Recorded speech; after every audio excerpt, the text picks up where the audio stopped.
save the date, April 25th at noon Eastern Standard Time.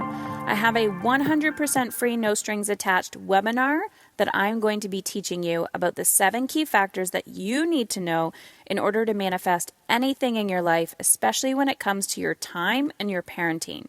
Head on over to momisincontrol.com/join and go to that website as well. I also have a free gift that I'm going to be giving you when you register, just putting your name and your email at momisincontrol.com/join. And yes, if you can't make it live on April 25th at noon Eastern Standard Time, we will be sending out a replay.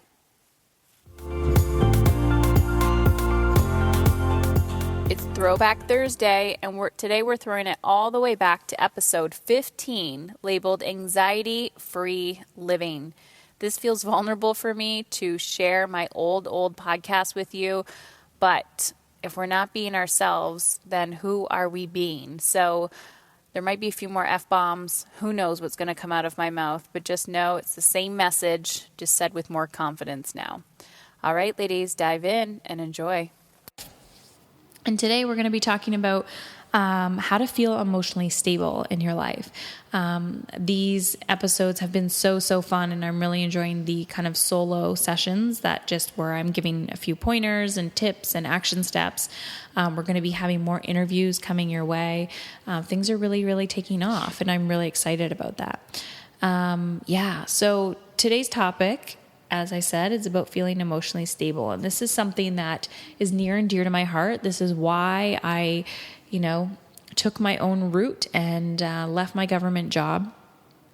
If any of you are not familiar with my work, I used to be a social worker working in a government agency. I've worked in many diverse aspects of mental health, immigration, obviously addictions, child protection, all across the board. And of course, there are many different theories and there are many different schools of thought, but there's one thing missing, and it's not mainstream yet.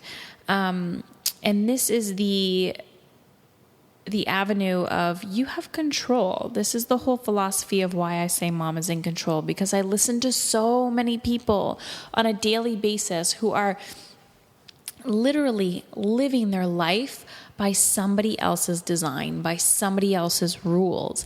And that somebody else could be a doctor. It could be a neighbor.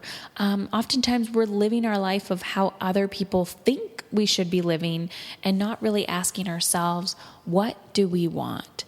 So before I get on my rant of my perspective of mental health and what's lacking and how to feel emotionally stable in your life, and when I say emotionally stable, what I mean is freedom. Emotional freedom, waking up without the anxiety, waking up feeling fully energized, connected to yourself.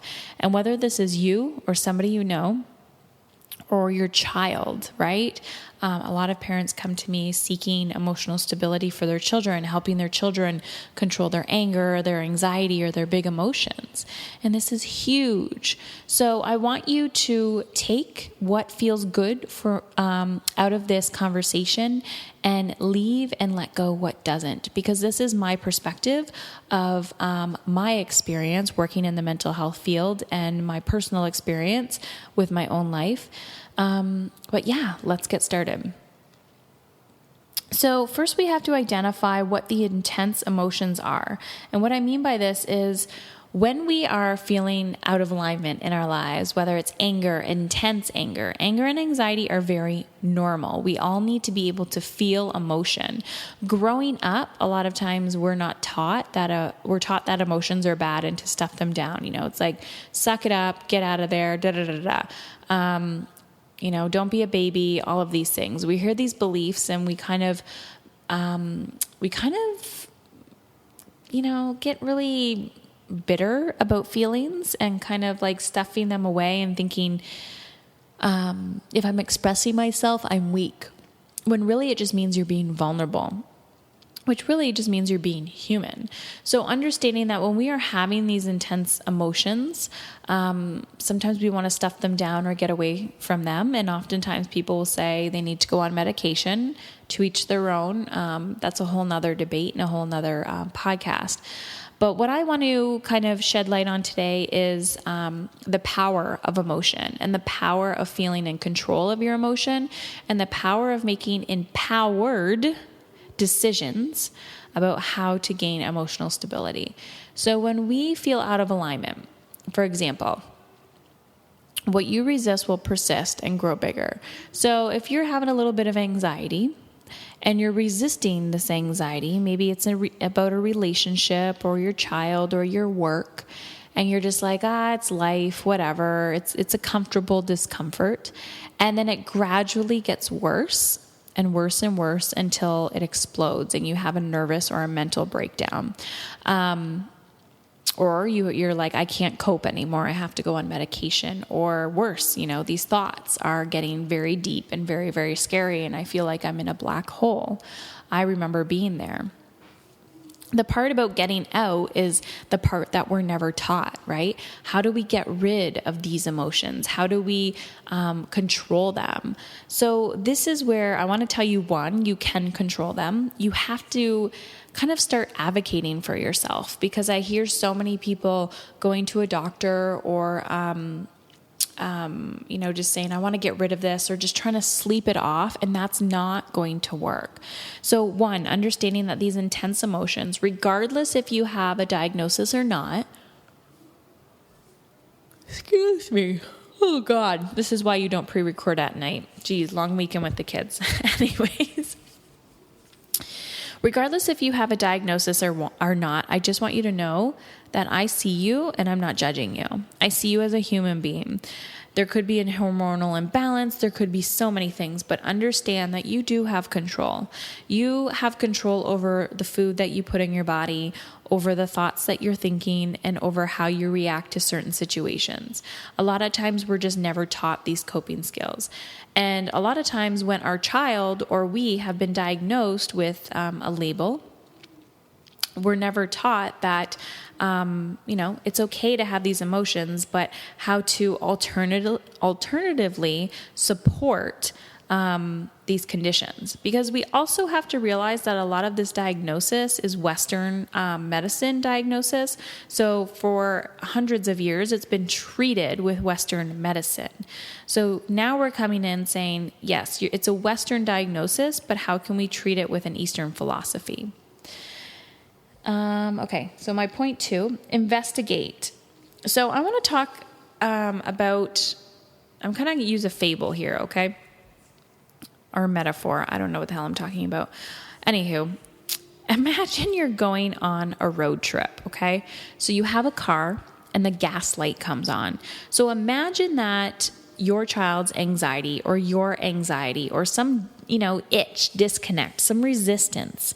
This is the gaslight where you're like, oh, this does not feel good. Maybe it's a relationship breakdown. Maybe it's, a career breakdown where you're at work and you're like, I can't be here for 30 years. Whatever that is, let's just look at that as like the gaslight in a car. And you're looking at it and you're avoiding it, right? You're like, I'm running out. I'm running out of gas, but that's okay. I'm just going to keep going. And you keep going and you're getting by. And then all of a sudden, the engine stops. The car just stops and you start freaking out, right? You run out of gas on the highway or something. And then you're pulling over to the side and then you're, freaking out. Oh my God, I need to get gas. Oh my goodness, I'm going to be late to my next appointment, yada, yada, yada, yada. So when we stop and we kind of see the gaslight as a metaphor, as a correlation to our big emotions, whether it's anger or anxiety or resentment or whatever, if we don't pay attention to the gaslight, it's going to get bigger and bigger and bigger until the car literally stops. So understand that if you say, I don't know where this came from, we do know. We're not paying attention. So you have to start paying attention. You have to start investigating what is this gaslight? So we know from vehicles that when the gas light is on, we have to put more gas in the car. But what happens when the engine light turns on? The engine, I mean, that's a bigger part, right? So the engine light could be a discomfort or a contraction or an ache that we're having in our body and in our soul, where we're just feeling a little disconnected, but we don't know what it is. I hear this all the time from women. Heather, I want more. I don't even know what that is. So we need to start investigating. You need to lean in, a little trial and error. So imagine you're bringing your car in for service and you're just crossing your fingers like, I hope I'm not getting screwed and I hope the bill isn't out the window. And they're in and they're doing their diagnostic, right? And they're trying something out. They're like, well, let's just try this and hope it works. And then you start driving the car and it's fine for a few weeks, but then it breaks down again or the light turns on again. It's trial and error. You need to lean in. You need to diagnose, like, what is this ache that I'm having? What is this? Where's this anxiety coming from? And start leaning in. It's about progress, not perfection. So I remember when I started on this journey, I mean, I've been on this journey for a while now, and there was a few different kind of aches and contractions that I had. I remember the first one when I wanted to teach my son mindfulness and meditation. I found a book, and then from the book led to a workshop, and from the workshop led to a weekend away, and from the weekend away led to me creating my own workshops and my own program, and then helping other people. So the whole process was leaning in. It was like, there's more there. What is it? And you have to softly lean in and go, maybe this will feel better. Maybe that will feel better. But the courageous thing happens when you're leaning in and you're doing it on your own terms. So when I talk about how to feel emotionally stable in your life, it's leaning into how you want to feel. Sometimes we're getting too stuck in our gaslight is always on and we're not paying attention. We're always putting just $5 or $10 in the tank. We're not filling it up. So when we're letting it kind of go on empty over and over and over again, of course, you're never going to feel abundant. You're never going to feel stable because you're always in crisis mode. So what's my third point? I'm looking at my notes here. Momentum. Momentum and lifestyle. Not looking for the fad or the quick fix. So this is the reason why that I never work with people on one-off sessions. So I will often get emails or questions from people saying, hey, Heather, how much are your sessions? How much is coaching? And I ask them, why do you want to know how much, right? How much per hour? And this is where I feel like therapy goes wrong, because when you're really committed and ready to transformation, yes, sometimes you just need a quick fix or you want to talk to somebody. But when you're really ready for transformation, it doesn't happen in one session. It's a lifestyle change. You're literally rewiring your brain.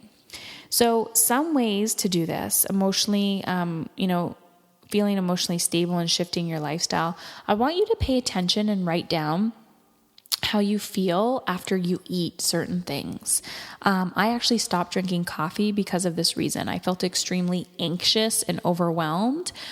So I had to stop drinking coffee and start drinking tea or finding a coffee alternative.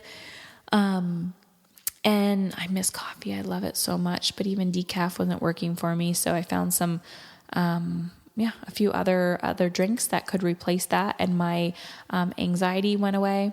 I also noticed that obviously I'm highly introverted. Well, not obviously. You guys probably think I'm an extrovert.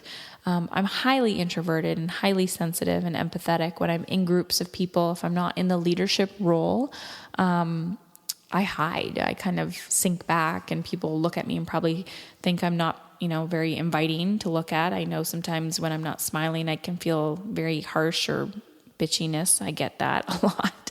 And that's not it at all. I'm actually just very observant and hiding. So, what was the point of this? I need to exercise a lot, because exercise lets go of a lot of the anxiety that builds up. It builds up very quickly for me. So understanding that momentum and creating a lifestyle, I need a very active lifestyle, that there's no quick fix, that meditation is something I adore, but mine needs to be a very active meditation. And oftentimes when I'm in the middle of feeling very anxious, I do my own meditation practice. Oh, God, excuse me. I don't know why I'm keep yawning. This is awful. But I do find that my meditation practice has become very active over the years. So you have to create the lifestyle that that fits with you. So pay attention to what you're eating. Pay attention to your big emotions and what has kind of shifted that for you.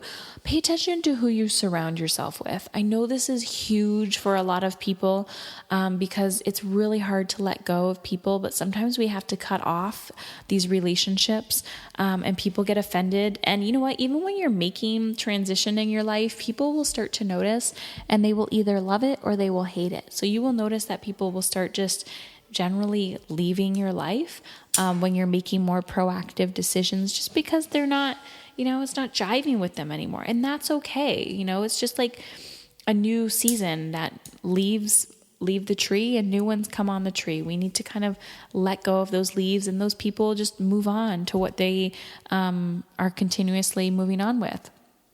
And this also goes with work. I'm discovering that I am a very creative, as we all are, creative individual. And I'm kind of born to be an entrepreneur.